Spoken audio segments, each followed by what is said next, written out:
Recession ये word आजकल बहुत ट्रेंड में है।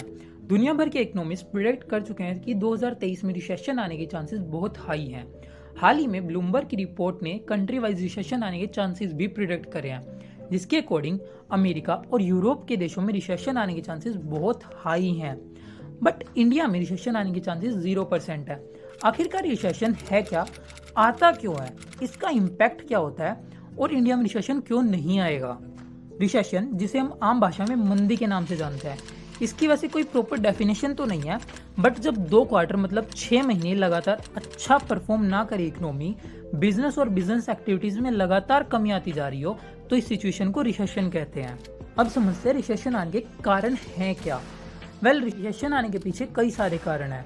2 देशों के बीच वॉर होना, जैसे भी रशिया और यूक्रेन के बीच चल रही है, से महंगाई बढ़ती है और ये रिसेशन को बुलावा देता है। या जब एक कंट्री के हाउस होल्ड और कॉर्पोरेट हद से ज्यादा कर्ज ले लेते हैं और उसे वापस चुकाने के लिए इन्वेस्टमेंट और कंजम्पशन में कटौती करते हैं, जिससे इकोनॉमिक एक्टिविटीज घटती हैं और रिसेशन का कारण बनता है।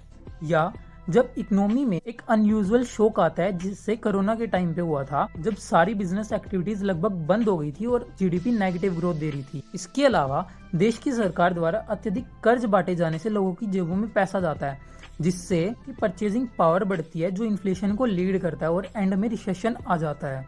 रिसेशन का इम्पैक्ट सबसे ज्यादा मिडिल क्लास पे पड़ता है। रिसेशन के इफेक्ट साइक्लिक नेचर के होते हैं।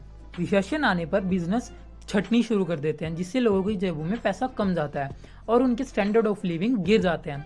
स्टैंडर्ड ऑफ लिविंग गिरने से लोग स्पेंडिंग कम और इन्वेस्टमेंट ज्यादा करनी शुरू कर देते हैं। जब बाजार में पैसा ही नहीं जाएगा तो बिजनेस ग्रो कैसे करेंगे, और जब बिजनेस ग्रो नहीं करेंगे तो वो लोगों की सैलरियां कैसे निकालेंगे, और जब सैलरियां नहीं निकाल पाएंगे तो उन्हें दोबारा कटौती करनी पड़ेगी और छटनी शुरू हो जाएगी, और यही साइकिल दोबारा रिपीट होती रहेगी।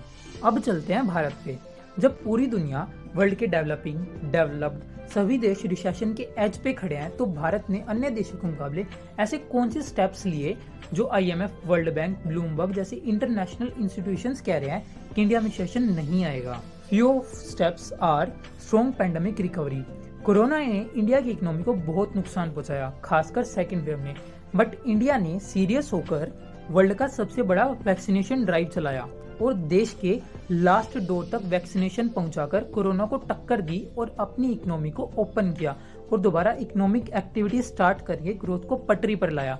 वहीं दूसरी तरफ अन्य देशों ने low infrastructure, less finance, less public awareness या चाइना की इंफीरियर वैक्सीनेशन के कारण लंबे समय तक कोरोना से लड़ना पड़ा और 4 से 5 लॉकडाउन भी लगाने पड़े।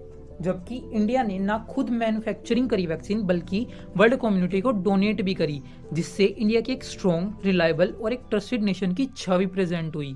Another one is Russia Ukraine war. Ukraine war ने वर्ल्ड की इकोनॉमी को बहुत गहरा असर पहुंचाया है। लड़ाई के चलते अमेरिका और यूरोप के देशों ने रशियन ऑयल पर बहुत सारे सैंक्शंस लगा दिए। ऑयल प्राइसेस इंटरनेशनल मार्केट में आसमान छूने लगे, जिसके कारण एक तरफ जहां सारे देश इन्फ्लेशन रिपोर्ट कर रहे थे और यूरोप में तो एनर्जी क्राइसिस खड़ा हो गया था, दूसरी तरफ इंडिया ने अपनी स्ट्रॉन्ग विजन और इकोनॉमी को देखते हुए वेस्टर्न कंट्रीज के प्रेशर को इग्नोर करा और एक बड़े संकट से बचा लिया इकोनॉमी को, और साथ साथ अपने लाखों डॉलर भी बचा लिए।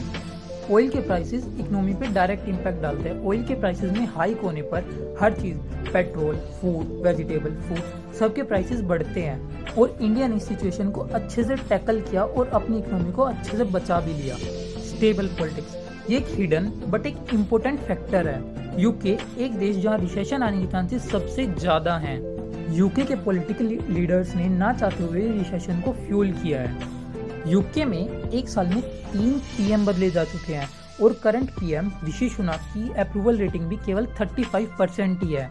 Food stocks, Russia Ukraine war के कारण जहां एक तरफ पूरे वर्ल्ड में क्रूड ऑयल के साथ साथ एडिबल ऑयल और फूड ग्रेन के प्राइसेस भी बढ़ने लगे, क्योंकि रशिया और यूक्रेन दोनों ही वर्ल्ड में टॉप 5 फूड ग्रेन एक्सपोर्टर की लिस्ट में आते हैं। बहुत सारे देश फूड आइटम के लिए रशिया और यूक्रेन के एक्सपोर्ट्स पर निर्भर करते हैं, और लड़ाई के चलते ये दोनों ही देश एक्सपोर्ट नहीं कर पा रहे थे, जिससे एक बड़ा फूड क्राइसिस खड़ा हो गया था।